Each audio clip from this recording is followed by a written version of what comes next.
अस्सलाम वालेकुम। मैं हूं शेख वहीद अहमद एडवोकेट और आपके साथ इस बार अपने प्रोग्राम लाइव लाइव में हाजिर हूं।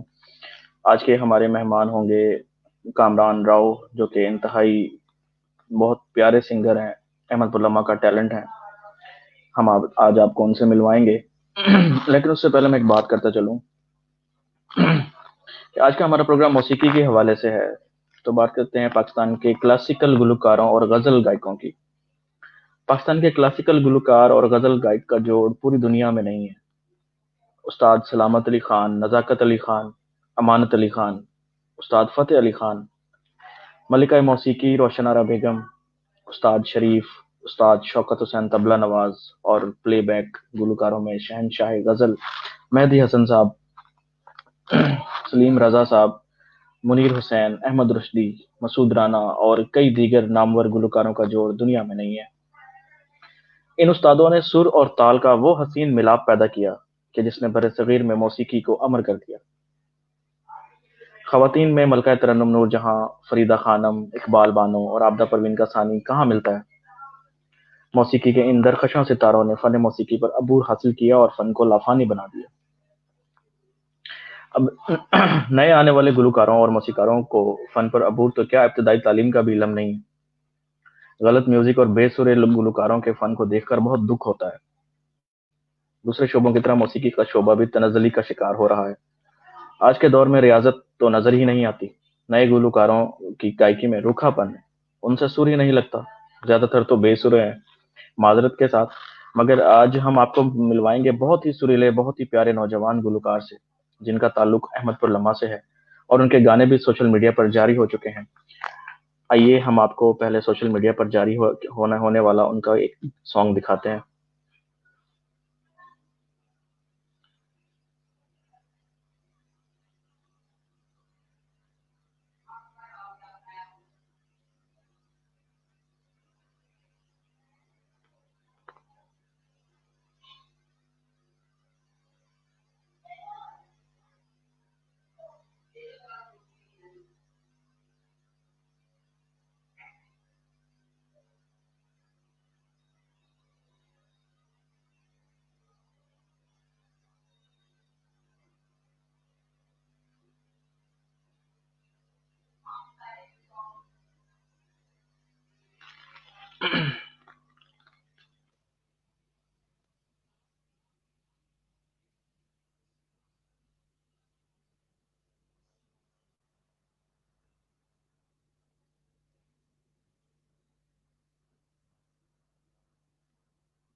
ये इनका नहीं था, लेकिन आवाज़ बहुत अच्छी है।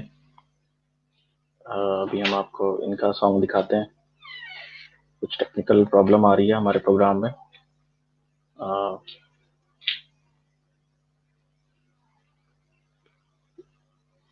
कामरान साहब से हमारा राब्ता हो चुका है। जब तक आप कामरान साहब से बात करते हैं, उनके सॉन्ग की तरफ बाद में चलेंगे। जी अस्सलाम वालेकुम कामरान साहब। जी, वालेकुम सलाम सर, कैसे हैं आप? ठीक-ठाक हैं, खैरियत से हैं? अल्लाह पाक का करम है जनाब। आप कैसे हैं? बिल्कुल ठीक हैं। अल्हम्दुलिल्लाह, शुक्र अल्लाह पाक का, खैरियत से।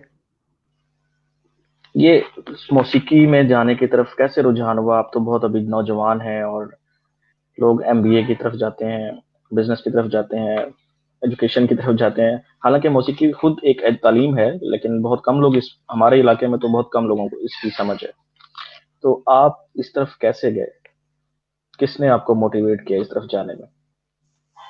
सबसे पहले तो वही साहब, मैं आपका शुक्रिया अदा करना चाहूँगा कि आपने मुझे इस काबिल समझा और मुझे अपने प्रोग्राम में दावत दी, उसके लिए नहीं बहुत जी, शुक्रिया। हम तो थैंक यू वेरी मच। हम तो अहमद उलमा के टैलेंट को प्रमोट कर रहे हैं इंशाल्लाह। थैंक यू इसमें sir, thank you so much for that. और सेकंडली आपके क्वेश्चन की तरफ आते हैं। आपने पूछा कि मैं एमबीए नहीं किया, मैंने दूसरी स्टडी वगैरह ये वो। बेसिकली मैंने स्टार्ट लिया आतिफ असलम को देख के, मैं बहुत ज़्यादा मोटिवेट हुआ और वो वो इंसान मेरी मोटिवेशन है। अच्छा अच्छा, वैसे सवाल एंड द ऊपर सेकंड नीचे ना, एक्सक्यूज मी, सवाल थोड़े बहुत ऊपर नीचे ना हो जाए तो इससे बेहतर है कि हम आपके कैरियर से स्टार्ट, आपकी इब्तदाई तालीम कहाँ पर हुई, प्राइमरी कहाँ पर हुई, मिडिल कहाँ पर हुई, मैट्रिक कहाँ पर हुई, ये ज़रा हमारे व्यूअर्स को बताते चलें, ताकि यहाँ पे इस वक्त हमारे काफ़ी शहर के स्टूडेंट्स भी हमें सुन रहे होंगे, देख रहे होंगे। तो आपके हुँ। शायद कोई स्कूल फेलोज, कोई क्लास फेलोज इस वक्त मौजूद हों, तो उन्हें पता लग जाए कि आप इस वक्त मौजूद हैं यहाँ पर। काइंडली ज़रा बिल्कुल अपना सर, एक्चुअली एजुकेशनल कैरियर जी बताइए। मैंने श्योर बेसिकली प्राइमरी तक मैंने तालीम हासिल की अल रहमान पब्लिक स्कूल, शायद आप भी वाकिफ़ होंगे इससे और आप भी वहीं से मेरे ख़्याल से आपने तालीम हासिल की। जी उसके बिल्कुल, बाद मैंने मैंने भी मिडल अल रहमान स्कूल तक से ही मिडिल किया है। नहीं, प्राइमरी तक मैं वहाँ तक पढ़ा मैं और अपनी उसके बात कर रहा बाद हूँ, मैंने मैंने वहाँ से मिडिल मिडिल तक अल रहमान मॉडल हाई स्कूल से अच्छा, पढ़ा अच्छा, है। ज़बरदस्त। जी, जी, बिल्कुल। तो प्राइमरी के बाद फिर मैंने एडमिशन लिया Rafiq medical school not medical, Rafiq Rafiq middle elementary middle school, middle Rafiq middle, elementary, sorry. Yes, elementary school, yes. तो तो अब तो हाई हो गया उसके है। बाद अच्छा, वेरी गुड। तो उसके बाद सर एमटीबी में मैंने दाखिला लिया फॉर मैट्रिक और मैट्रिक करने के बाद बेसिकली वहीं से मेरा शौक डेवलप हुआ। पहले तो to be very honest starting में तो बस यही था कि किसी को इम्प्रेस कर दिया जाए सिंगिंग की वजह से। लाइक देखते थे ना हम्म कि फैन फॉलोइंग ये वो हम्म चीज़ें। लेकिन उसके बाद इसको एक प्रॉपर मैंने गोल बनाया इसको और इसके लिए स्ट्रगल की पिछले 7 से 8 साल से मैं स्ट्रगल कर रहा हूँ, ठीक है। अम, वहाँ से फिर बेसिकली स्टार्ट जो मैंने लिया रफ़ीक मिडल स्कूल में मेरे एक बहुत ही अच्छे दोस्त हैं मुबश्शिर, सर सादिक साहब के बेटे हैं वो, मेरे क्लास फेलो और बहुत ही अच्छे दोस्त हैं। उन्होंने मैं एक गाना गा रहा था रैंडमली, तो उन्होंने मेरी तारीफ़ की और मुझे लगा कि शायद मैं गा सकता हूँ। और उससे पहले मैं मदरसे में नात ख़वानी किया करता था, नात पढ़ता था। अभी भी पढ़ता हूँ, जितना टाइम मुझे मिलता है। और उसके बाद एमटीबी के बाद मैंने अ, एफएससी की मैंने इक़रा कॉलेज से, सादिकाबाद से और उसके बाद मैं फिर गायब हो गया सादिकाबाद से। उसके बाद मैं रावलपिंडी गया मैं, वहाँ जाके मैंने मेट्रो उस वक़्त बन रही थी उस वक़्त। वहाँ पे मैंने मज़दूरी की और तकरीबन कोई 3 से 4 महीने मैंने एज़ अ लेबर काम किया और वहीं पे मुझे एक कॉल सेंटर की जॉब ऑफ़र हुई।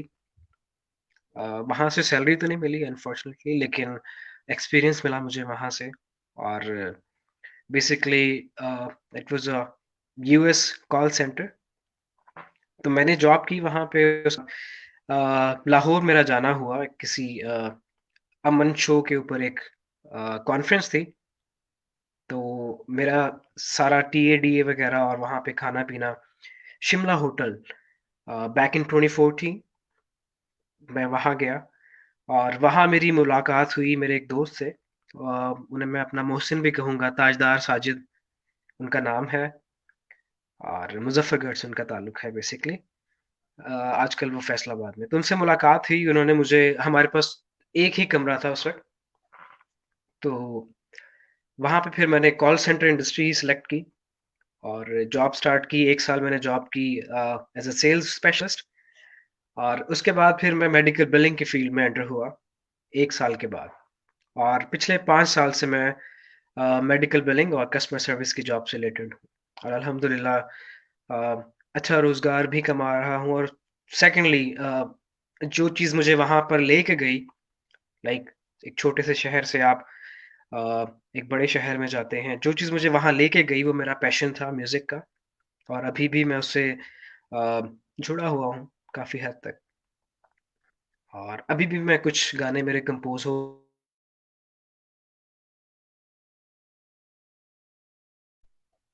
उसके बाद जो है मुझे एक चांस मिला यहाँ पे एक होटल है मिडवे होटल सादिकाबाद में। हुमैरा अरशद जी जी। साहिबा का वो इवेंट था और मुझे चांस मिला उनके साथ गाने का और मैंने नुसरत अली खान साहब का गाया और एक नया गाना परफ़ॉर्म किया तो अवाम ने बहुत ज़्यादा एप्रिशिएट किया मुझे और उसके बाद फिर मैंने लाहौर में भी काफ़ी इवेंट्स किए फैमिली उसके अलावा एसओएस चैरिटी इदारा है मेरे ख्याल से। तो हमज़ा अली वासी साहब भी वहाँ पे आए हुए थे एज़ अ चीफ गेस्ट, तो वहाँ पे परफ़ॉर्म किया गदौर में, और बड़ा अच्छा एक्सपीरियंस था वो।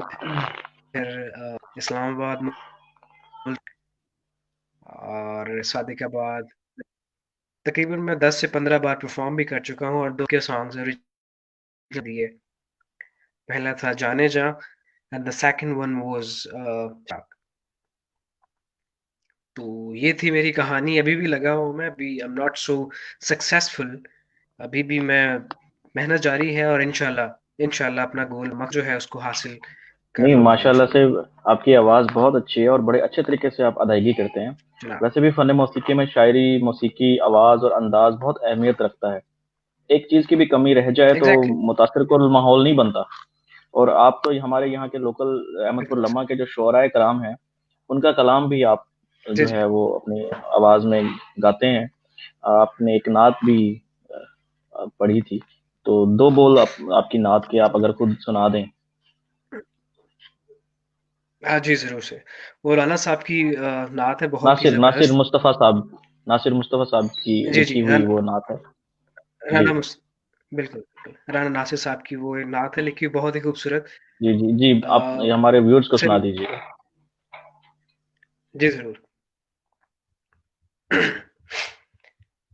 हम्म, महबूबे रब है आप तो यकता सिफ़ात में। महबूबे रब है आप तो यकता सिफ़ात में। सानी नहीं है आपका इस कायनात में, महबूब रब है आप तो यकता सिफात में। कर लो कबूल अपनी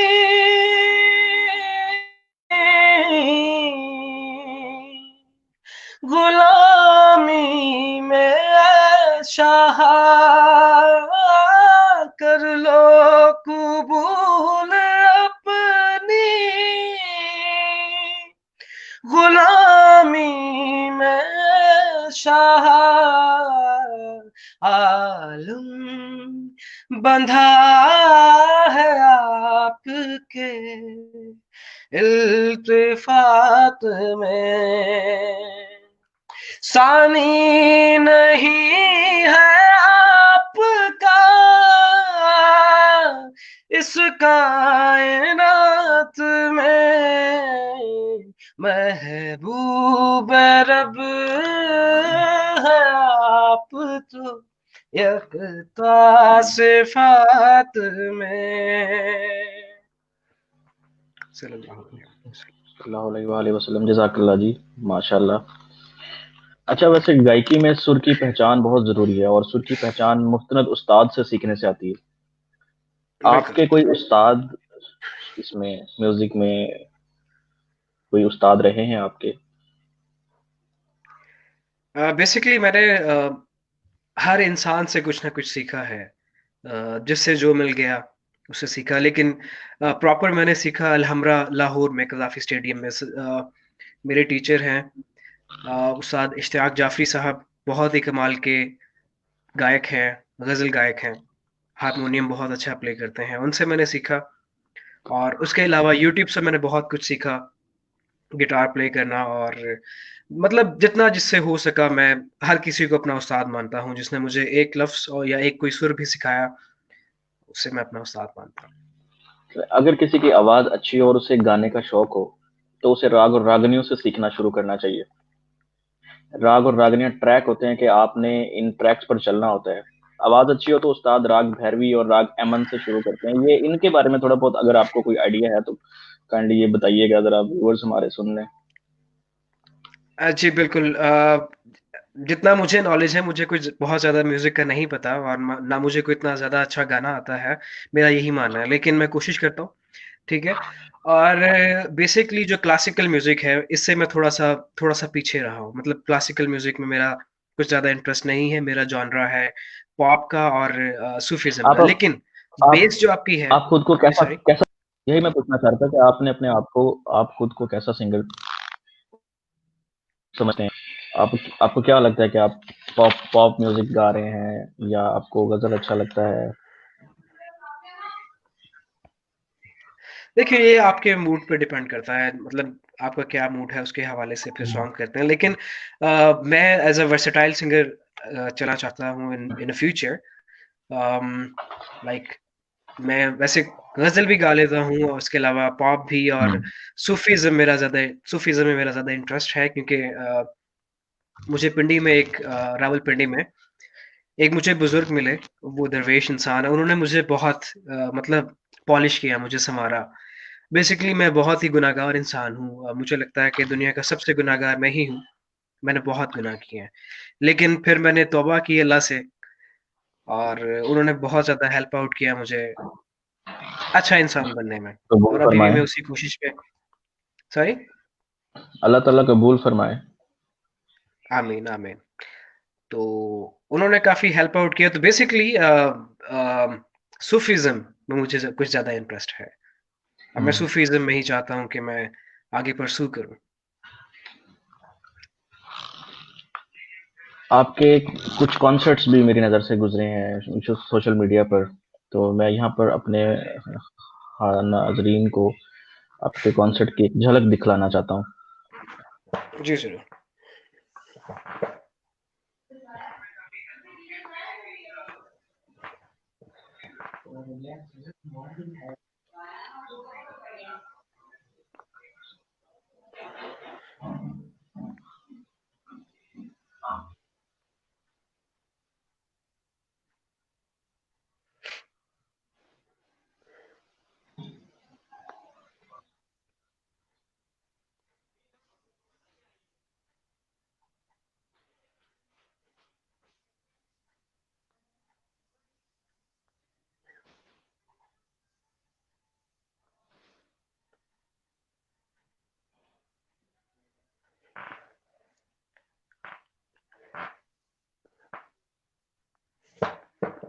आई थिंक आपकी इंटरनेट में कुछ प्रॉब्लम है।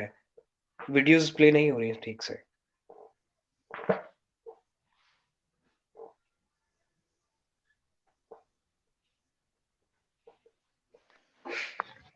जी, ये एक क्लिप था आपके किसी कॉन्सर्ट का। इस कॉन्सर्ट के बारे में जी। बताइएगा। ये आपका अपना सेपरेट कॉन्सर्ट था कोई या किसी सिंगर के साथ था? और आपको अच्छा लगता है किसी और सिंगर के साथ परफ़ॉर्म करना या सोलो परफ़ॉर्मेंस आपको अच्छा लगता है? अ, सबसे पहले मैं आपका पहले क्वेश्चन का आंसर करूँगा एंड दैट इज़ ये मेरा लास्ट कॉन्सर्ट था 2019 में न्यू ईयर हुँ, नाइट पे विद फलक शबीर हुँ, और hmm. It was basically a stage sharing. मैंने स्टेज शेयर किया था उनके साथ। पहले मैंने गाना गाया था और उसके बाद उनकी फाइनल परफॉर्मेंस थी। तो एक अच्छा एक्सपीरियंस था। लेकिन उसमें थोड़ी-सी मिसअंडरस्टैंडिंग हो गई थी मेरी कोलैबोरेशन नहीं थी मेरी मेरे गिटारिस्ट के साथ। मेरा गिटारिस्ट नहीं आ सका था।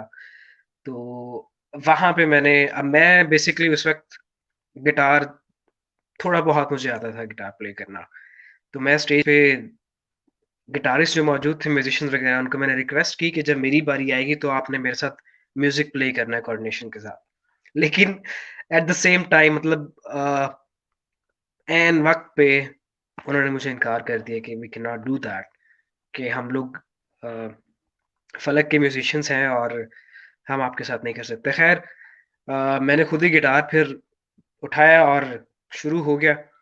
तकरीबन कोई 4 से 5,000 लोग वहाँ पे मौजूद थे और दे वर वेटिंग फॉर फलक शबीर बेसिकली और एट दैट मीन टाइम उन्होंने मुझे स्टेज पे भेज दिया कि अभी आपकी बारी है परफ़ॉर्मेंस की। ख़ैर मैंने गिटार पे जो मुझे कॉर्ड्स 3-4 आते थे मैंने प्ले किए और गाना गाया और मुझे अच्छा रिस्पॉन्स नहीं मिला पहले गाने पे।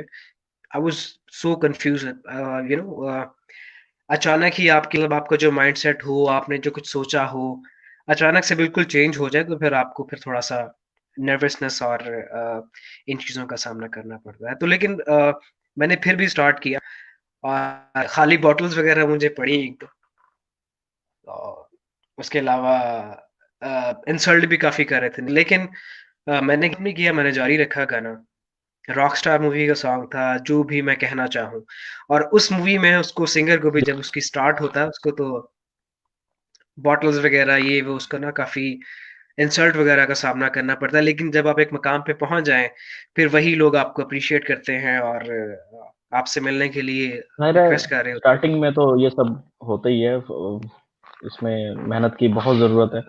और मेरा आपसे एक मुखलिसाना एग्ज़ैक्टली, मशवरा है कि अगर आप चाहते हैं कि आपके फ़न के हवाले से आपका नाम अमर हो जाए, तो आप अपने आप को फ़न के हवाले कर दें, इसमें डूब जाएँ, सताइशो आराइश की परवाह ना करें, ये बॉटल्स की भी परवाह ना करें। बिल्कुल, अच्छा, पैसा हर किसी को मिल जाता एग्ज़ैक्टली। है, मगर फ़न फ़न जो है वो किस्मत वालों को ही मिलता है।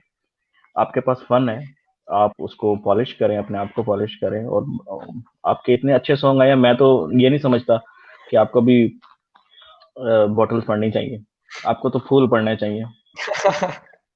नहीं, कभी हो जाता है। एक्चुअली मेरी प्रैक्टिस नहीं थी। मैं मतलब मेरे ज़हन-ओ-गुमान में नहीं था कि मुझे ऐसे प्ले करना पड़ेगा, खुद ही गिटार प्ले करना पड़ेगा और गाना पड़ेगा। लेकिन सेकंड सॉन्ग जिसकी मुझे प्रैक्टिस थी, उसपे फिर लोगों ने काफ़ी एप्रिशिएट किया दूसरे गाने पे। लेकिन अच्छा एक्सपीरियंस था। तो मतलब क्रिटिसिज़्म से आपको घबराना नहीं चाहिए इन चीज़ों से। अगर आपको कोई क्रिटिसाइज़ कर रहा है या बैकबाइटिंग कर रहा है या कोई भी ऐसा कोई सीन है, तो हुँ, इससे आपको मेरे ख्याल से घबराना नहीं चाहिए, गिव अप नहीं करना चाहिए। और आपका जो मशवरा है वो बिल्कुल, आपकी बात बिल्कुल ठीक है। लेकिन वही सब, ये ऐसा एक म्यूज़िक एक ऐसी, मेरे ख्याल से एक ऐसी ऐसा एक समंदर है जहाँ पे अगर आप इसमें जब चले जाते हैं ना, तो आपको बिल्कुल इसका होना पड़ता है, बिल्कुल, ठीक है? बिल्कुल ऐसे लेकिन ही ऐसे ही। एक म्यूज़िक हमारे के अलावा मुआशरे किसी की भी काम में देख लें, म्यूज़िक के अलावा भी किसी काम में अगर आप देख लें, अगर बंदा प्रॉपर एक काम को टाइम नहीं देता, उसमें प्रॉपर मेहनत नहीं करता, उस समंदर में गोता नहीं लगाता, तो हुँ, उसमें कामयाब नहीं हो पाता वो। या एग्ज़ैक्टली यूँ आपकी कह लें बात कि बिल्कुल ज़्यादा ठीक है। कश्तियों में सवार जो है, वो भी अपनी मंज़िल तक नहीं पहुँच पाता। मेहनत तो हर एग्ज़ैक्टली काम में आपकी लाज़मी बात, है। एग्ज़ैक्टली एक्चुअली मैंने ना ऑब्ज़र्वेशंस मेरी होती हैं कुछ कुछ चीज़ों में। मैं स्टडी करता हूँ प्रॉपर उन चीज़ों को और कोशिश करता हूँ कि कुछ ना कुछ मुझे सीखने को मिले। अब सेकंड बात ये है कि पैसों के बगैर आपकी कोई इज़्ज़त नहीं है, टू बी वेरी ऑनेस्ट, ठीक है? बिल्कुल अगर ऐसे ही है। आपके पास, ये हमारी जो है ना अच्छा, एक मुआशरे की तरफ पैसे हकीकत है। पैसे पैसे का इन्हिसार जो आपके मूड का इन्हिसार भी आपके पैसे पे होता है। जेब में पैसा होता है तो आपका मूड भी ठीक होता है। एग्ज़ैक्टली, आपका दिमाग भी अच्छा चलता है। तो आप इसी से हिसाब लगा लें, अगर एक आप छोटी-सी एग्ज़ाम्पल दूँगा, अगर बहुत ही एक बदमाश कातिल वग़ैरह बंदा है, वो एक हुँ, फॉर्च्यूनर में आता है, तो 10 लोग जो है उसको सलाम करेंगे और एक जो मस्जिद का इमाम है, ये हकीकत है हमारे माशरे की अनफॉर्च्यूनेटली। वैसे ही। अ, अब एक मस्जिद इमाम का आएगा, उसको वो उस रिस्पेक्ट से लोग वो नहीं करेंगे। तो मुझे म्यूज़िक के साथ-साथ मुझे पता था कि मैं जितना मर्ज़ी अच्छा म्यूज़िशियन बन जाऊँ, जो मर्ज़ी बन जाऊँ, या मेरा एक माइंडसेट था, जब तक मेरे पास एक मतलब फाइनेंशियल स्ट्रॉन्ग नहीं होऊँगा खुद ब खुद मैं, क्योंकि मैंने खुद देखे हैं कि बहुत अच्छे-अच्छे आर्टिस्ट, बहुत बड़े-बड़े गिटारिस्ट बेचारे, मतलब उनका वे ऑफ अर्निंग म्यूज़िक से आप नहीं कमा सकते बेसिकली। वो एक आपकी स्टेज आती है जब आप फ़ेमस हो जाएँ, तो आपको 50-50 लाख के इवेंट्स भी मिल रहे होते हैं, 1-1 घंटे के आपको 20 लाख, 30 लाख, ठीक है? लेकिन उसके लिए फिर आपको मतलब जुआ खेलना पड़ता है। या तो आप कामयाब हैं, या अगर नाकाम है तो फिर आप कुछ नहीं कर सकते फिर आप। अगर लेकिन आपको मुझे, जैसे हमारे हमारे यहाँ पे मुल्क में बहुत सारे लोगों को हिंदुस्तान, भारत से ऑफ़र्स आती हैं, फ़ौरन से पहले चले जाते हैं। मेरा तो ये ख़्याल है कि जाना चाहिए। आप लोग, कोई इसमें बाउंड्रीज़ नहीं होनी चाहिए, क्योंकि कला है ये एक तो, और ये इसमें बियॉन्ड द बाउंड्रीज़ ये आपको दिखाना चाहिए। आपको अगर कोई ऑफ़र आती है इंडिया से, तो आप जाना चाहेंगे वहाँ पर या नहीं? Sir actually as far as my passion is concerned, मुझे जहाँ से भी ऑफ़र आती है तो मैं दिल से उसे एक्सेप्ट करूँगा। इवन कि एक 4 लोग बैठे हुए हैं और वो मुझे इनवाइट करते हैं कि आप आके परफॉर्म करें, तो एज अ आर्टिस्ट मेरा ये हक बनता है कि मैं, क्योंकि आर्ट की कोई बाउंड्री नहीं होती, कोई मुल्क नहीं होता उसका, ठीक है? एक दिल से निकलती है चीज़ और दिल को लगती है जाके। तो इसके लिए मुझे अगर कोई ऑफ़र होती है तो मैं ज़रूर जाऊँगा, ठीक है? और देखा जाए जो दोनों मुल्कों के जो लोग हैं बेसिकली मेरे ख़्याल से ये जो लड़ाइयाँ वग़ैरह ये जो भी चल रही हैं, मेरे ख़्याल से इसमें भी सियासत और कुछ चीज़ें इन्वॉल्व हैं। लेकिन एज़ अ आर्टिस्ट मैं ज़रूर जाऊँगा, अगर मुझे चांस मिलता है तो। पूरी दुनिया में मैं जहाँ से भी मुझे ऑफ़र मिलती है तो मैं ज़रूर ज़रूर जाना जाके चाहिए, परफ़ॉर्म जाना चाहिए। करूँगा। अच्छा, आपको क्या लगता है कि यहाँ पे शोबा मौसीकी जो है वो पाकिस्तान में ज़वाल पज़ीर है या नहीं है? मेरे ख़्याल से हो चुका है। यहाँ इनकी लेकिन इनकी अभी इनकी वजूहात वजूहात कुछ बताना चाहेंगे आप? बिल्कुल इनकी वजूहात हैं फ़ेवरेटिज़्म और उसके अलावा पैसे वाले लोग जो इन्वेस्ट करके जाते हैं, ठीक है? और सेकंडली मतलब जो आपके रिलेटिव्स हैं इंडस्ट्री में, वही लोग आगे जाते हैं, अदरवाइज़ पाकिस्तान में बहुत टैलेंट पड़ा हुआ है, लिटरली। सही। अलहमरा में मेरे मेरे ख़्याल में शोबा मौसीकी के ज़वाल पज़ीर होने की बेशुमार वजूहात हैं, मगर सबसे बड़ी वजह मादा परस्ती है। अपने सॉरी? पहले लोग इस काम मादा परस्ती, मादियत परस्ती, पहले लोग इस काम को इबादत समझ कर करते थे। उन्होंने अपनी हुँ, उम्रें हुँ। इस फ़न को सीखने-सिखाने में गुज़ार दी। वो इस काम को हर बिल्कुल, किस्म की सताइश और सिले से बेपरवाह होकर करते थे। मगर अब तो पैसा बिल्कुल कमाने ऐसा। की दौड़ में सब शामिल हो रहे हैं। तख्लीक की बजाय उसकी वजह वो ये है तख्लीक की बजाय वो काम किया जा रहा है कि जिसकी वजह से ज़्यादा रकम हासिल की जा सके। बस टाइम पास कर रहे हैं, बिज़नेस बना हुँ, लिया इसको और कुछ नहीं। उसकी वजह सबसे बड़ी ये है, अभी मैंने जो 2 सॉन्ग्स किए हैं, अब मेरी वो खुद की अर्निंग थी, मैंने घर से कोई पैसे नहीं लिए। अब आप कोई गाना बनवाते हैं, पहले तो ये था कि रेडियो पाकिस्तान था, हुँ। बड़े-बड़े आर्टिस्ट थे, उस्ताद नुसरत फ़तेह अली खान साहब, उस्ताद मेहदी हसन साहब, मैडम नूरजहाँ। अब जी, जी, बिल्कुल। इन लोगों से पैसे नहीं लिए जाते थे कि आप आएँ रेडियो पे परफ़ॉर्म करें और हमें पैसे दें। अगर कोई हुँ। मतलब कोई म्यूज़िक प्रोड्यूसर होता था, वो उनसे ये नहीं कहता था कि आप हमें पैसे दें, आपका गाना बनाते हैं हम लोग। बेसिकली उनका ये था कि कुछ अच्छी चीज़ लोगों को सुनाई जाए, ठीक है? ऑब्वियसली अगर एक सिंगर अगर प्रमोशन उसको मिलती है तो उसके साथ एक प्रोड्यूसर, आर्टिस्ट सबको मिल रही होती है साथ। लेकिन आजकल के दौर में ये है कि आप किसी भी स्टूडियो में चले जाएँ, पहले मुझे भी यही लगता था मैं इस इंडस्ट्री जब बिल्कुल स्टार्टिंग में इन हुआ, अभी तो अल्हम्दुलिल्लाह काफ़ी लिंक्स बन चुके हैं मेरे। और जब मैं इसमें एंटर हुआ, तो मुझे यही लगता था कि कोई उठाएगा मेरी आवाज़ सुनेगा, कोई चमत्कार हो जाएगा, कोई करिश्मा होएगा और कोई आके मुझे कहेगा, "आ जाओ जी तुम सिंगर बन जाओ।" लेकिन ऐसा नहीं है। आपको बहुत ज़्यादा धक्के खाने पड़ते हैं इस चीज़ में, आपको बहुत ज़्यादा स्ट्रगल करनी पड़ती है। आपकी तालीम कुछ भी नहीं है, अगर आप एक तालीम में अगर आप स्ट्रगल कर रहे हैं ना, वो लिटरली कुछ भी नहीं है। इस फ़ील्ड को ना इस फ़ील्ड को चूज़ करने वाले लोग बहुत कम हैं और जो चूज़ करते हैं, उनको पता होता है कि हमारी मंज़िल क्या है और उसके लिए लिटरली बहुत आपको मेहनत करनी पड़ती है। मैं पिछले 6 साल से रात को मैं सो नहीं सका because I am working in some US का वहाँ पे मैं जॉब कर रहा हूँ पिछले 6 साल से और हमारी कुछ टाइमिंग ऐसी है यूएस की और पाकिस्तान की कि वहाँ पे दिन, मतलब यहाँ पे रात। आपने अपनी गायकी को फर्स्ट प्रेफ़रेंस नहीं दिया हुआ अभी। अब मेरी मजबूरी है, मैं नहीं दे सकता। एक्चुअली मैं घर में सबसे बड़ा हूँ और आप अंदाज़ा नहीं लगा सकते कि जब आप घर में बहन-भाइयों में सबसे बड़े होते हैं, तो आपके ऊपर कितनी रिस्पॉन्सिबिलिटीज़ होती हैं और हाँ, मैं मैं तो उन चीज़ों सबसे से छोटा भागना हूँ नहीं एक्चुअली, चाहता। तो इस बात का अंदाज़ा मैं बिल्कुल नहीं कर सकता। सही कह रहे हैं आप। तो छोटे भाइयों की फ़रमाइशें, छोटे बहन-भाइयों की फ़रमाइशें और उनके साथ उनको खुश करने के लिए आप किसी भी हद तक जाना आपका ठीक है? अपने माँ-बाप के लिए हुँ, जब आपके वालिद को आपकी सही। ज़रूरत हो तो आपका आपका हाथ उनके कंधे पे। तो ये चीज़ें म्यूज़िक तो ये है कि अगर आप इवेंट्स आपके 3 से 4 महीने होते हैं आपके साल में और उसी में एक सिंगर ने कमाना होता है बेसिकली ना। वो भी आपको इवेंट्स मिलते हैं या नहीं मिलते। उसके बाद सारा साल आप कुछ नहीं कर सकते। तो इसलिए मुझे अपना खुद का भी कुछ करना था और मैं म्यूज़िक मेरी फर्स्ट प्रेफ़रेंस ही है। लेकिन उसके साथ-साथ मुझे अपने आप को फाइनेंशियली स्ट्रॉन्ग भी करना है ना, क्योंकि आप अगर एक सही तरीके से अगर कुछ सोच समझ के क कहीं भी कदम रखेंगे ना किसी भी फ़ील्ड में उसका आपको ज़्यादा बेनिफिट होएगा, मेरे बिल्कुल, ख़्याल से। बिल्कुल। अच्छा, यहाँ पे मैं एक सवाल करना चाहूँगा क्योंकि आपने फ़ैमिली का ज़िक्र किया तो ज़ाहिर है आपकी फ़ैमिली में अल्लाह ताला ने आपके वालिद-वालिदा दोनों हयात हैं। अल्लाह ताला उन्हें लंबी ज़िंदगी दे, सेहत दे।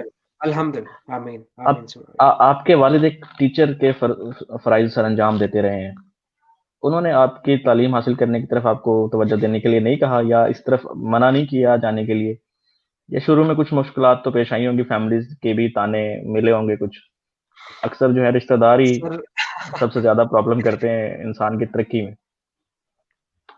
बिल्कुल ऐसे है। मुझे भी सब एक्चुअली मैं एक राजपूत फैमिली से बिलॉन्ग करता हूँ और यहाँ पे हमारी फैमिली में ना म्यूज़िक को एक गुनाह समझा जाता है बहुत बड़ा और बहुत बहुत कुछ सुनने को मिलता है, लेकिन मेरे वालिद साहब बहुत अल्हम्दुलिल्लाह बहुत सपोर्टिव हैं। हुँ, स्टार्टिंग में तो उन्होंने बहुत मुझे मना किया, बहुत मुझे गालियाँ-शालियाँ भी पड़ी और मुझे मार भी पड़ी। अ, उन्होंने बहुत मना किया क्योंकि वो मेरा फ्यूचर नहीं देख रहे थे इसमें। लेकिन मुझे पैशन बहुत ज़्यादा था। मैं तकरीबन कोई ना 4-4 घंटे हमारी जो नहर है, यहाँ पे जाके मैं 4 से 5 घंटे जो है हाई नोट्स पे गाने गा रहा था। और उसके अलावा मैंने कोई 3-4 महीने मैंने जॉब की है पिंडी में, वहाँ बड़े-बड़े जनरेटर होते थे, उनकी आवाज़ बहुत ऊँची होती थी। तो वहाँ पे मैं प्रैक्टिस कर रहा होता था। तो पिंडी जाने से पहले ही मैं बहुत ज़्यादा प्रैक्टिस करता था, 6 घंटे, 7 घंटे यहाँ लगा हुआ हूँ। घर पे तो मुझे कोई गालियाँ ही पड़ रही होती थी, जब भी कुछ गाता था मैं।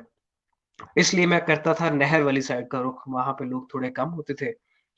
तो वहाँ जाके फिर मैं प्रैक्टिस करता था। नुसरत अली खान साहब वन ऑफ माय फेवरेट और उनको सुना बहुत ज़्यादा, ठीक है। और उसके अलावा फिर वालिद साहब ने अभी भी बहुत सपोर्ट करते हैं अल्हम्दुलिल्लाह। क्योंकि अल्हम्दुलिल्लाह मेरे वालिद साहब ओपन माइंडेड हैं और जब उनको लगा कि ये अब ये नहीं मतलब हमारी बात नहीं सुन रहा और आगे ये मतलब उन्होंने फिर हाथ खड़े कर दिए। हुँ। उन्होंने कहा फिर आप करें कुछ और इन द मीन टाइम मैं काफ़ी मतलब गलत चीज़ों में पड़ गया फिर मैं बेसिकली। चलें, अ, इन वही मैं बात कर रहा था, इन सब चीज़ों, इन सब हालात को मद्देनज़र रखते हुए डिप्रेशन बहुत हो जाता होता है और डिप्रेशन को कम करने के लिए तो मौसीकी है ही।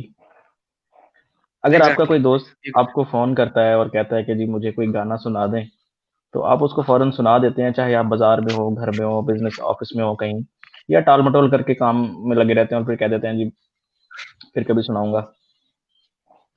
नहीं, नहीं गाने की कभी भी मुझे कोई रिक्वेस्ट होती है और अ, काफ़ी काफ़ी बार मुझे कॉल्स वग़ैरह आती हैं और मैसेजेस वग़ैरह, तो मैंने कभी किसी को इनकार नहीं किया। हाँ, अब आजकल मेरी बहुत ज़्यादा मसरूफ़ियत चल रही है लिटरली कुछ मेरे पर्सनल काम हैं और उसके अलावा लेकिन जब भी किसी की मुझे कॉल आती है तो मैं ज़रूर गाना सुनाता हूँ उसको और कोई मुझे इनवाइट करता है कहीं पे तो कोऑर्डिनेशन करके अपनी अवेलेबिलिटी दे के तो मैं उनकी चलें जी, रिक्वेस्ट एक रिक्वेस्ट आ गई है, राउत समी साहब रिक्वेस्ट कर रहे हैं कि सॉन्ग सुनना है मर जावां मूवी का, आई थिंक। तो ये काइंडली आप इनके लिए गा देंगे अभी तो अच्छा लगेगा हमारे आपके फैंस को और हमारे व्यूअर्स को। हाँ, श्योर। समीर साहब से मेरी बात हुई थी राव साहब से कल उनकी कॉल आई थी मुझे। उन्होंने इनवाइट किया था मुझे, लेकिन कल मैं बहुत ज़्यादा बिज़ी था और टाइम थोड़ा ज़्यादा हो गया था, तो इस वजह से मैं जा नहीं सका।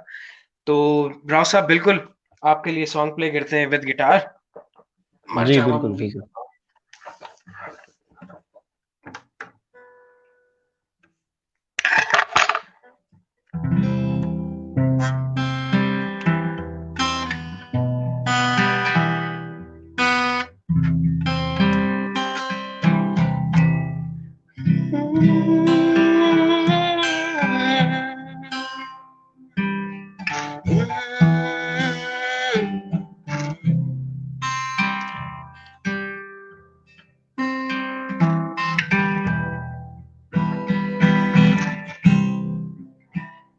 तेरे जाने का गम और ना आने का गम फिर जमाने का गम क्या करें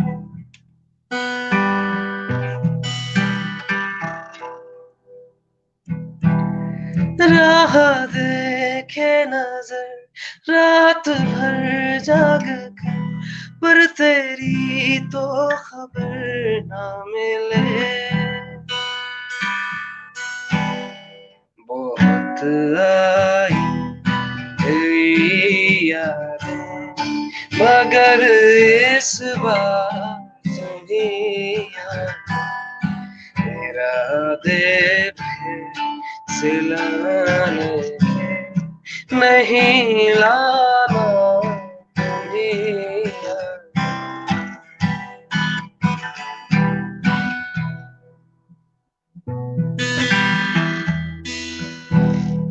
मेरी दहलीज से होकर हवाएं जब गुजरती है, यहाँ क्या धूप क्या सावन, घटाएं भी बरसती है।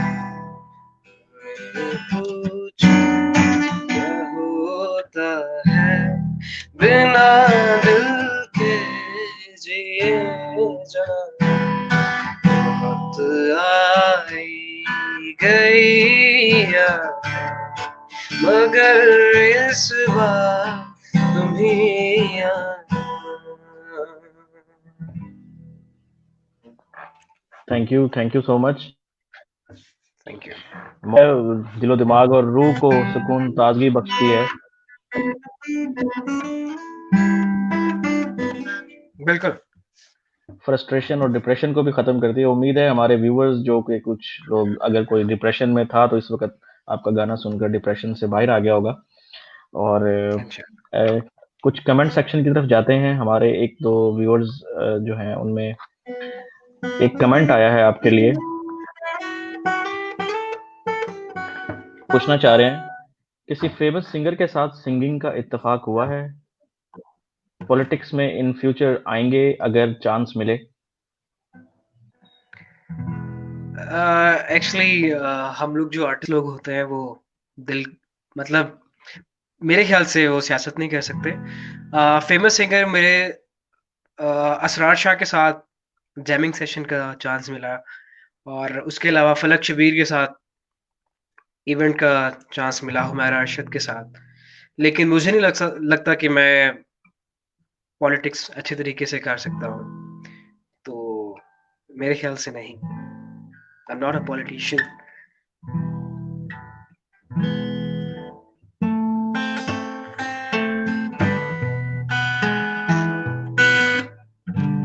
यहाँ पर हमारे व्यूअर्स को हम आपका एक सॉन्ग जाने जा जो है वो पहले दिखा देते हैं ताकि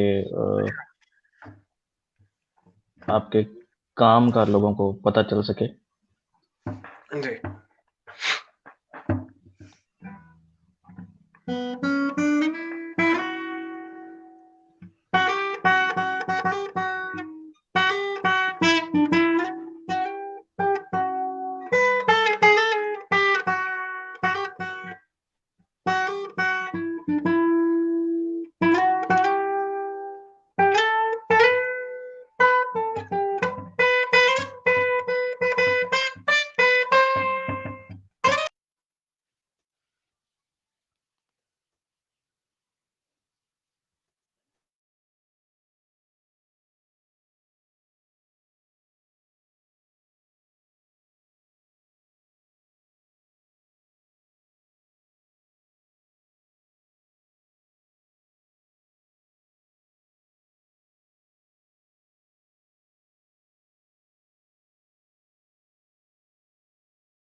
कामरान भाई, यहाँ पर मैं आपसे एक सवाल करना चाहूँगा कि आपके कोई जी, जी। Upcoming shows, do you have any upcoming shows और कॉन्सर्ट्स? एक्चुअली अभी कुछ मसरूफियात हैं लेकिन इंशाल्लाह मेरे कुछ हैं गाने हैं 2-3 गाने हैं जो मैंने कंपोज़ किए हैं, उन्हें मैं इंशाल्लाह करूँगा उन्हें। और इवेंट्स का अभी कोई फ़िलहाल कोई किसी से कॉन्टैक्ट नहीं किया, किसी इवेंट ऑर्गेनाइज़र से या किसी से भी, क्योंकि मेरी कुछ मसरूफियात हैं और लेकिन बहुत जल्द मैं इंशाल्लाह कुछ करूँगा। गुड। नाज़िर साहब का कमेंट आया है कि जो भी अहमदपुर लम्हा से कोई भी शख्सियत किसी भी फ़ील्ड में कोई नाम पैदा करती है, तो बहुत खुशी होती है। अल्लाह सबको आसानियाँ अता फ़रमाए। आमीन। आमीन। शुक्रिया सर, नाज़िर भाई बहुत-बहुत शुक्रिया। अच्छा, आपका अपना जो है वो फ़ेवरेट सॉन्ग कौन-सा है? What is your favourite song to perform, जो आपने अब तक परफ़ॉर्म किया?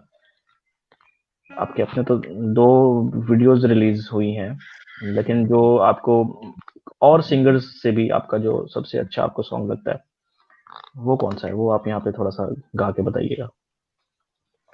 बेसिकली तो मुझे काफ़ी सॉन्ग्स नुसरत फ़तेह अली खान साहब के बहुत पसंद है मुझे सॉन्ग्स। लेकिन अभी जो रिसेंटली अभी एक सॉन्ग है, बहुत ही खूबसूरत कलाम है बेसिकली, जानम फ़िदाए हैदरी, या अली या अली। तो आजकल वो बहुत फ़ेवरेट है सॉन्ग, अच्छा गाना, लिरिक्स वग़ैरह बहुत कमाल के हैं उसके। तो वो मैं आपको सुनाता हूँ।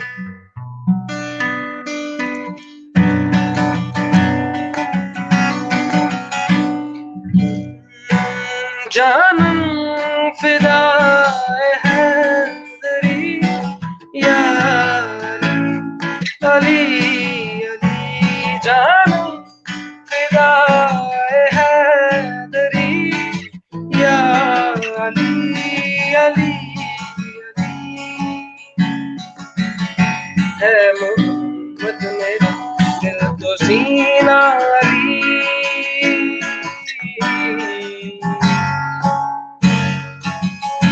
मेरे जीने का वाहिद करीना अली में इस्लाम है नगीना अली।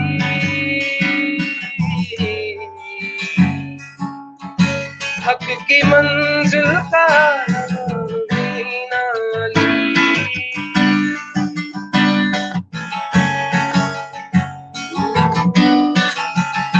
दस्त में अब्र का पहला खतरा ली,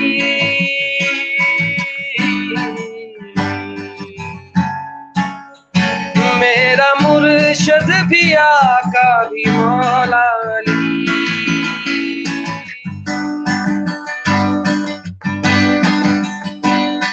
अली मौला अली अली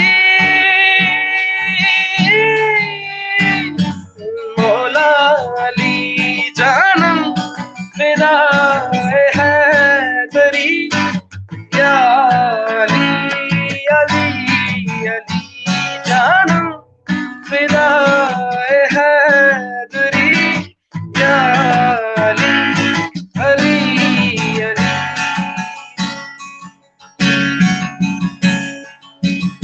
सुबह से शाम हर पहर हर घड़ी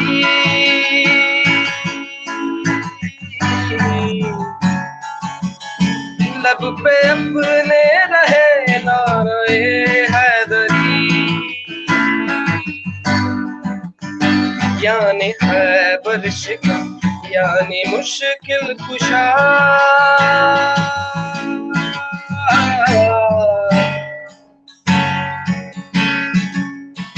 बात यज़दात है दूसरा आसरा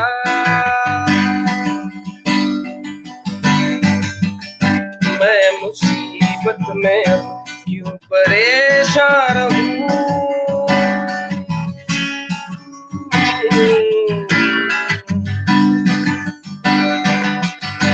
गम के मारों की है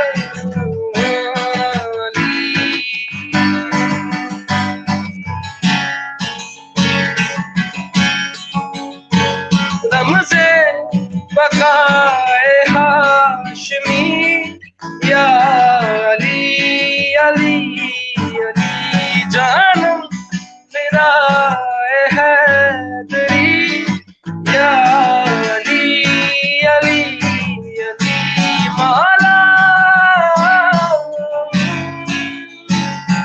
मौला।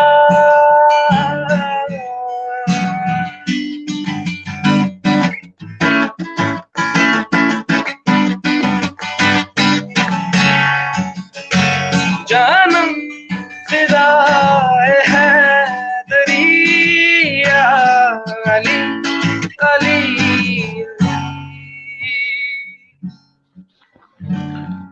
माशाल्लाह माशाल्लाह, बहुत उम्दा कलाम था। बेशक अच्छा कामरान साहब, आपके कॉन्सर्ट्स आपने हिस्सा लिया लाहौर में फलक शबीर साहब के साथ, शादी के बाद में हुमैरा अरशद के साथ। अहमदपुर लम्मा आपका अपना आबाई शहर है, आबाई कस्बा कह लें। आपने अहमदपुर लम्मा में अब तक अपना कोई कॉन्सर्ट नहीं किया, इसकी कोई खास वजह है या किसी ने कोई ऑब्लाइज नहीं किया या यहाँ पे आपको कॉन्सर्ट करने की इजाज़त नहीं है? नहीं नहीं, ऐसा कोई मसला नहीं है, इजाज़त का मसला कोई नहीं है। वैसे एक बार मैंने परफॉर्म किया था यहाँ पे, है जज्बा जुनून तो हिम्मत ना हार, आई गेस 14 अगस्त के, या मुझे ठीक से याद नहीं, लेकिन मैंने परफॉर्म किया है। और वो इसलिए ज़्यादा मैं नज़र नहीं आया क्योंकि यहाँ पे ज़्यादा कोई इवेंट्स नहीं होते इस तरह के। लेकिन जब भी मुझे मौका मिलेगा, मुझे इनविटेशन मिलेगी, तो इंशाल्लाह मैं ज़रूर परफॉर्म करूँगा। एज़ आई टोल्ड यू सही। बिफोर, जहाँ भी मुझे चांस मिलता है तो मैं कभी इनकार नहीं करता। सादकाबाद में फेस्टिवल्स होते रहते हैं, आप वहाँ पर भी परफॉर्मेंस आपकी नहीं देखी गई, इसकी इसकी कोई खास वजह?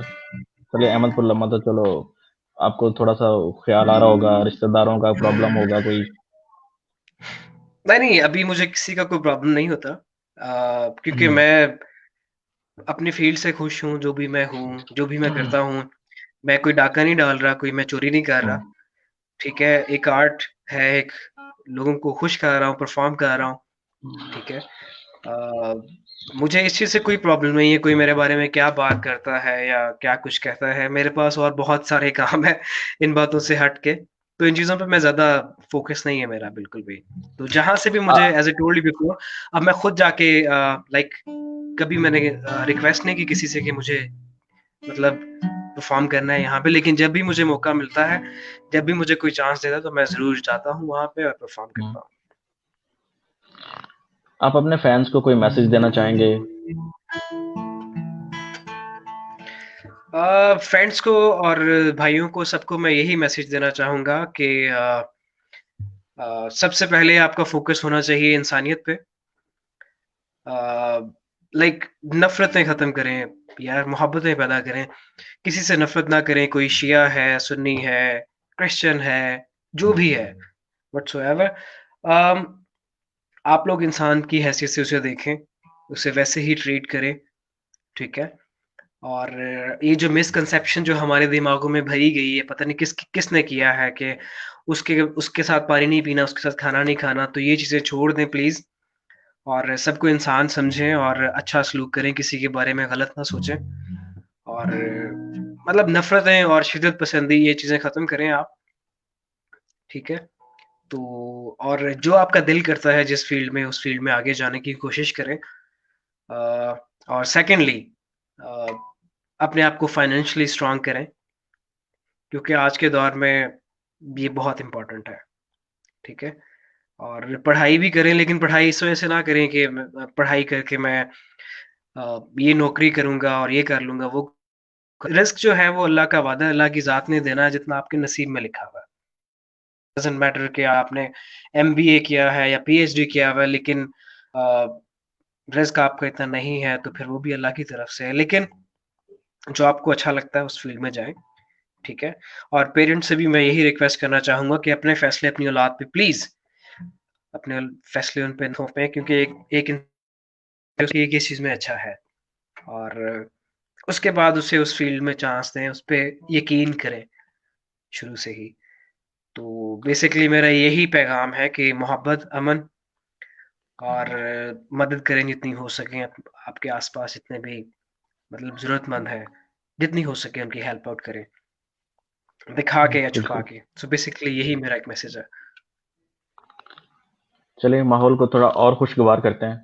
यहाँ पर आपका एक श्योर। फ्रेंड्स की गैदरिंग में एक कलाम गुलाबी आँखें था, वो मैं ज़रा चलाना चाहूँगा अभी यहाँ पर। तो अच्छा।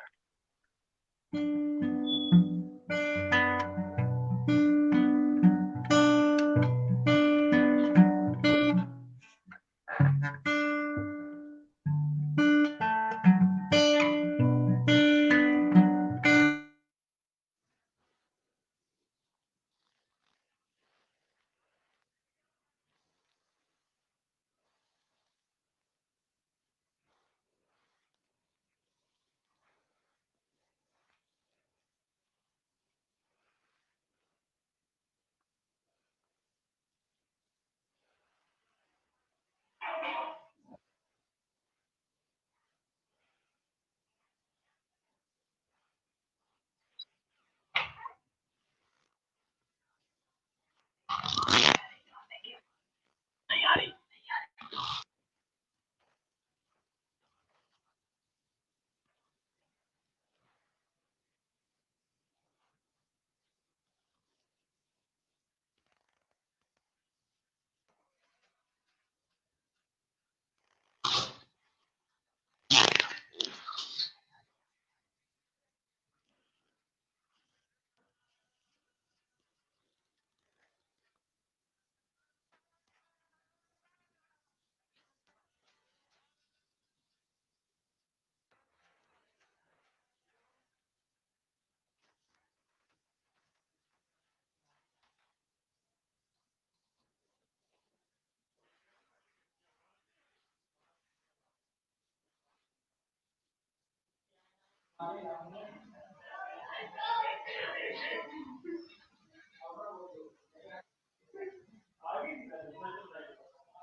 थैंक यू अपना